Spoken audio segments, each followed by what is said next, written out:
Bom, então, pessoal, continuando a nossa primeira aula, a segunda parte da primeira aula, né, sobre respiratório. Então, eu tinha parado nesse slide aqui, então, retomando, é só para dar as principais estruturas, né, relacionadas, que vocês já viram em maior detalhe na anatomia, mas destacando, então, aqui as artérias pulmonares e as veias pulmonares, né, então, trazendo o fluxo sanguíneo que vai revestir, e o que acontece no capilar, onde a gente tem a saída de CO2 para ser eliminado e a absorção do oxigênio está sendo captado aqui na troca entre o alvéolo e o capilar pulmonar. Esse é o principal mecanismo de troca que vai acontecer aqui. Bom, o controle é neural e local da musculatura bronquiolar, né, para o controle do alvéolo, né, de como ele se mantém. Então a gente tem broncodilatação, causado por norepinefrina e epinefrina, e bronquioconstritora, acetilcolina, como a atropina, histamina e substância de reação lenta de anafilaxia, produzida por mastócitos, né? Então, para quem trata bronquite, né, que é a inflamação, usa bastante norepinefrina e epinefrina, né? Então, são bronquiodilatadores. Ou a bombinha, né, para a pessoa que tem asma, né, usa bastante a bombinha que tem análogos, né, de epinefrina e norepinefrina. Desculpem. Aqui. Revestimento mucoso das vias respiratórias e a ação dos cílios na limpeza das vias aéreas. A gente tem a ação das células mucosas caliciformes, individuais do epitélio de revestimento das vias aéreas. Então você tem a produção constante de muco, né? Não é nenhuma novidade a gente ter a produção de muco em células epiteliais. E tem os cílios e o movimento ciliar sempre no sentido da faringe. Então, jogando para a faringe, né? Bom, além disso, a gente pode falar do reflexo da tosse versus o espirro. Existe uma diferença deles. O espirro normalmente é um estímulo que se dá nas vias aéreas superiores, então geralmente no nariz, alguma coisa, e evoca uma expiração forçada e aguda, né, bastante forte e única. Enquanto que o reflexo da tosse, ele se dá pela presença de corpo estranho já nas vias inferiores. E aí ele persiste por mais tempo e também força a expiração, embora seja um reflexo menos intenso que o do espirro, ele é mais prolongado, né? Então, para quem ficou gripado por algum tempo, tem aquela coisa de ficar, às vezes, exausto de tanto tossir, porque você está constantemente recrutando a musculatura da expiração, nesse caso, né? Chega até doer a região abdominal, que a gente tem que lembrar que é o reto abdominal que ajuda a fazer essa expiração forçada, né? Então, realmente é desconfortável. Então, são reflexos que têm origens em regiões distintas e com resultados distintos, né? Então, o espirro é algum corpo estranho via aérea superior, enquanto que a tosse é a presença de um corpo estranho via aéreas inferiores. Bom, da vocalização, que é a passagem do ar pelas pregas vocais, então a gente está falando aqui de um tipo específico de musculatura, né? Então essas pregas vocais que são vistas em melhor detalhe na anatomia, não vou ficar me prendendo a isso, mas só para falar a questão da vocalização, a gente tem aqui abertura total, abertura suave, intermediário, quando a gente tem só a fonação, ou quando a gente está sussurrando, né? Então, a posição e a passagem de ar controlando a vocalização, e o resto é a vibração das cordas, semelhante a um instrumento de cordas, né? Cordas mais grossas produzindo som mais grave, cordas mais finas produzindo som mais agudo, e o que faz a fonação justamente é a vibração dessas pregas, causando a modulação da onda sonora, que a gente conhece como vocalização, né? Bom, chegamos então à parte da circulação per se. Então, os vasos pulmonares a gente destaca a artéria pulmonar, que estende-se por apenas 5 centímetros após sair do ventrículo direito, dividindo-se em dois ramos principais, direito e esquerdo. Os ramos da artéria pulmonar são muito curtos e todas as artérias pulmonares apresentam diâmetros maiores que seus correspondentes na grande circulação. Vasos são finos e muito distensíveis, possibilitando grande complacência, semelhante ao encontrado em toda a árvore arterial sistêmica. Os vasos brônquicos são pequenas artérias que trazem sangue oxigenado para nutrir os tecidos de suporte, e os vasos linfáticos presentes em todo o tecido de suporte aos pulmões, né? Então aqui a gente tem o esquema da pressão aórtica, né? Então aqui na sístole, na diástole, 120 por 80 mais ou menos, que está próximo de 75, e do ventrículo direito e da artéria pulmonar, né? Então notem que a curva da artéria pulmonar, durante a sístole, ela é bem parecida, né? Mas na diástole tem uma diferença maior entre a pressão residual que tem aqui na artéria pulmonar. Isso se dá pela complacência, o volume sanguíneo que está presente aqui e que não está presente no ventrículo, né? Então isso aqui é semelhante, mas mostra a variação, né? Então, como nós chegamos no máximo de quase 25 aqui, está próximo de 25, a gente considera 22, e descendo aproximadamente 7, sendo o seu menor valor, variando então entre 22 e 7. Então a gente está colocando aqui, no caso ele considerou 25 para sistólica, colocando 8 para diastólica, né? Fazendo a média em torno em 15, então, que é a pressão com que ele está chegando nos capilares. Uma vez que chega no capilar, então aqui é um fenômeno da circulação que vocês já viram, no capilar passa primeiro pelas arteríolas, onde a pressão é diminuída significativamente, e aí ele cai para saindo quase que em torno de 2, né? Chega no átrio esquerdo em torno de 2, né? E aí milímetros de mercúrio, que a gente está falando de pressão circulatória aqui, tá? Então, ele passa com um sistema de baixa pressão. Então, o volume sanguíneo dos pulmões é de cerca de 450 ml, corresponde a quase 9% do volume total do sangue, onde cerca de 70 ml está localizado nos capilares pulmonares, enquanto o restante é dividido igualmente entre as artérias e veias pulmonares. O controle local pelo oxigênio, ele vai no sentido oposto. Então, ao contrário dos vasos da circulação sistêmica, uma queda na PO2 alveolar leva a vasoconstrição. Isso pode ser confuso, né? Porque quando você tem queda de PO2, normalmente aumenta o fluxo sanguíneo para ofertar mais oxigênio para aquele tecido. Mas nesse caso, uma queda na PO2 significa que a troca está sendo ineficiente.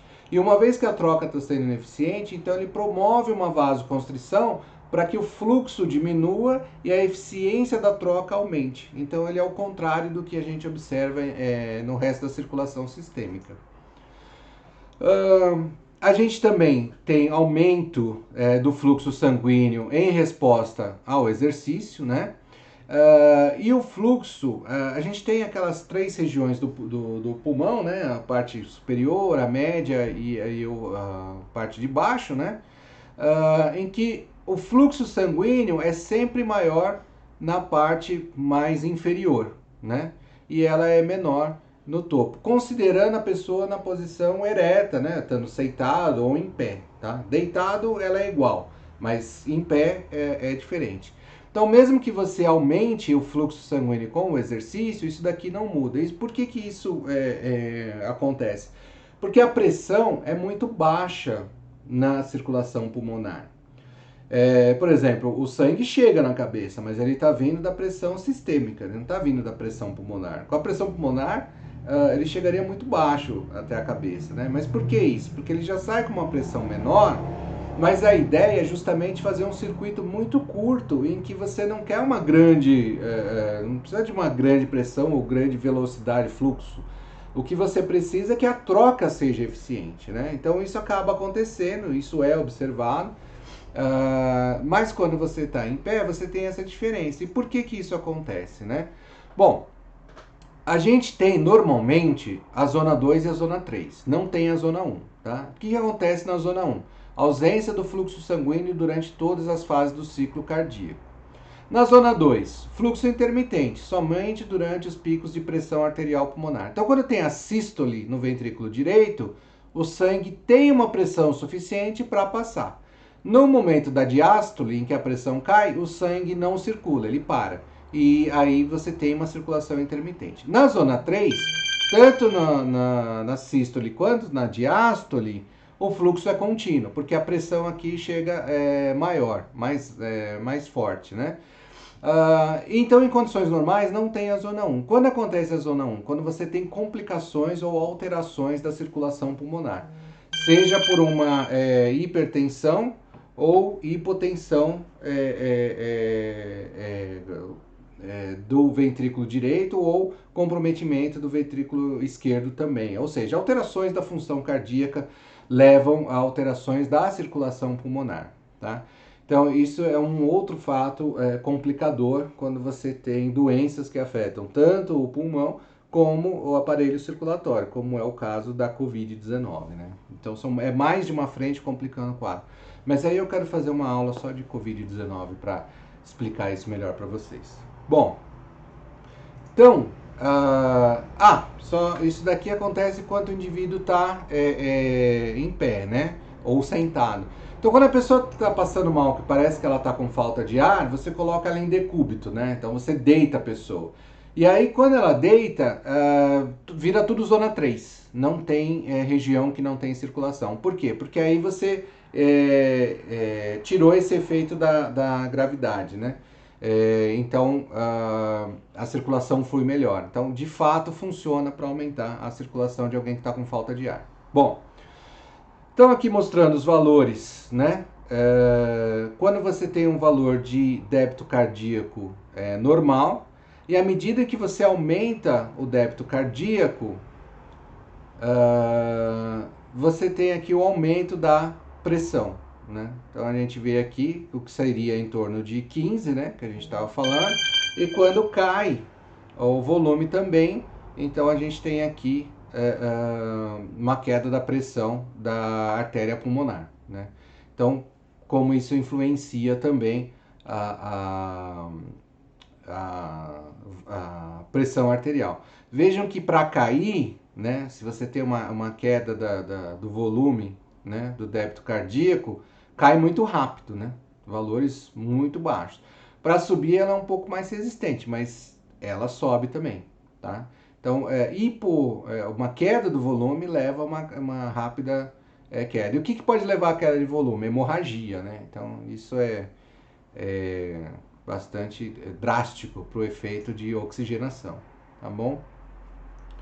Bom, com relação ao tipo de circulação que a gente chama de lâmina de fluxo, né? Então você tem a divisão na rede capilar que envolve o alvéolo, e aí quando o sangue passa é como se fosse uma lâmina revestindo, né? Todo o alvéolo, ocorrendo as trocas. A pressão capilar pulmonar é estimada em 7 milímetros de mercúrio, em estudos isogravimétricos, com o valor maior, do arterial, né, com 15 saindo, né, chegando no átrio esquerdo com 2, né. O tempo de permanência do sangue nos capilares é em condições normais de 0,8 segundos, mas pode diminuir para 0,3 quando o débito cardíaco aumenta, ou seja, em situação de demanda, né, exercício, por exemplo, então ele circula mais rápido. A troca do capilar com o interstício. Então a pressão do capilar pulmonar é mais baixa, 7 versus 17, que é a pressão osmótica do interstício. A pressão do líquido intersticial do pulmão é um pouco mais negativa, é cerca de menos 8. Os capilares pulmonares são mais permeáveis a moléculas de proteínas. E a parede alveolar é muito fina e o epitélio alveolar pode se romper a pressões maiores que a alveolar, né? Que é em torno de 0. E aí entra mais uma vez, chamando a atenção, é uma das coisas que eu iria falar, quando você tem o caso da Covid, e aí você provoca edema, né? Mas a figurinha aqui ajuda a entender melhor, tá? Então a gente tem aqui o capilar. Então a gente tem a pressão hidrostática, que é a pressão do líquido forçando a parede do vaso, né? Que é cerca de mais 7. A pressão aqui intersticial é cerca de menos 17. Existe uma pressão osmótica de cerca de 28. O resultado total disso daqui é uma pressão de mais 1, de apenas mais 1, que força fluido para fora do capilar e para o interstício. Tá? A pressão da tensão de superfície aqui no poro é de menos 8, ela iguala com a do interstício, né? E a gente tem uma ligeira evaporação que passa dessa região intersticial para a parede do alvéolo. Então, normalmente não tem nada fluindo para o alvéolo, nem de um lado nem para o outro, que não seja as moléculas de oxigênio, né? Mas não tem líquido. Tem líquido extravasando pelo capilar e existe uma pressão negativa nos vasos linfáticos que dão suporte. E essa pressão negativa fica constantemente drenando o líquido ali do interstício. Tá? Então é uma bomba linfática que está constantemente drenando. Isso que vai gerar aquela pressão negativa que a gente vê na cavidade pleural. Tá? Então os vasos linfáticos são extremamente importantes. Se você tem obstrução do vaso linfático, vai gerar um quadro de edema, porque você deixa de drenar isso daqui. E essa pressão negativa é importante para manter o quê? A parede do pulmão distendida, colada, né, na pleura, mantendo o pulmão no seu formato. Aqui a gente tem nessa tabela um resumo dessas forças, né? Então, forças que causam movimento para fora dos capilares e para o interstício pulmonar, a pressão no capilar de 7, o fluido coloidal intersticial, que gera uma pressão osmótica de 14, e a pressão intersticial negativa, que é de 8, dando um total de 29. E as forças que promovem a absorção de fluido para o capilar, a pressão osmótica do coloide, né, ou das proteínas do plasma, ou a pressão, o melhor termo seria a pressão oncótica, né, que são aquelas proteínas presentes no plasma que geram essa pressão, que é de 28. Então, 28 puxando para dentro, 29 puxando para fora, dá aquele mais 1 jogando para fora. Então, sempre saindo líquido, saindo fluido do vaso para o interstício, que vai ser captado pela rede linfática. Bom, então essa rede funciona bem, tá? Então o que ele está mostrando aqui é que você pode ter um aumento da pressão atrial esquerda, né? O que é o aumento da pressão atrial esquerda? Lembra que ele chega na pressão atrial. Então isso significa o quê? Que você está segurando, né? Tá chegando mais líquido ali na atrial. Significa que o fluxo pulmonar está aumentado. Então aumenta a pressão hidrostática dentro do vaso. Isso vai fazer o quê? Extravasar mais para o interstício. Esse extravasamento para o interstício maior tende a formar edema. Só que aquele sistema de drenagem linfática, ele é bastante eficiente, de maneira que, para que comece a formar edema, ele tem que passar dos 20, quase chegando em 25, né? Lembrando que a pressão atrial é 2, normalmente. Então tem um período aqui que ele resiste bastante, mas se a pressão subir muito, aí sim você começa a ter a formação de edema, tá? Então é um sistema bastante resiliente, embora que nesse caso essa formação de edema vocês conhecem pelo nome de derrame pleural, tá? O derrame pleural é essa formação de edema no líquido pleural, por esse extravasamento de líquido a partir dos vasos sanguíneos na região, tá? Então, normalmente o que a gente tem é esse arranjo aqui do sistema nervoso, sistema linfático auxiliar, as trocas acontecendo, a artéria trazendo sangue para ser oxigenado, saindo pela veia pulmonar, as trocas e a pressão negativa na cavidade pleural mantém o pulmão na sua forma e volume original. Se você perde essa pressão negativa, o pulmão, assim como o alvéolo, podem colapsar. E ele pode até perder a sua forma, né? E aí ele deixa de funcionar da maneira correta, tá? Então, perfuração da pleura causada por micro-organismos ou qualquer outra coisa pode provocar colapsos, né? E perda de função. E isso acontece também por agressões, agentes agressores como vírus nas infecções, nas pneumonias, em que você tem um processo ali inflamatório e isso compromete a função pulmonar. Tá bom, pessoal? Então, para essa aula é isso. E tem mais a segunda aula e aí eu explico melhor o transporte dos gases e como que essas trocas acontecem, tá? Mas essa é praticamente a parte mecânica, ou seja, o lado físico-químico da respiração, tá? Atrelado a tudo que está acontecendo ali do ponto de vista morfofisiológico, tá bom? Então, espero vocês para a próxima aula, continuando a parte do respiratório. Obrigado pela atenção.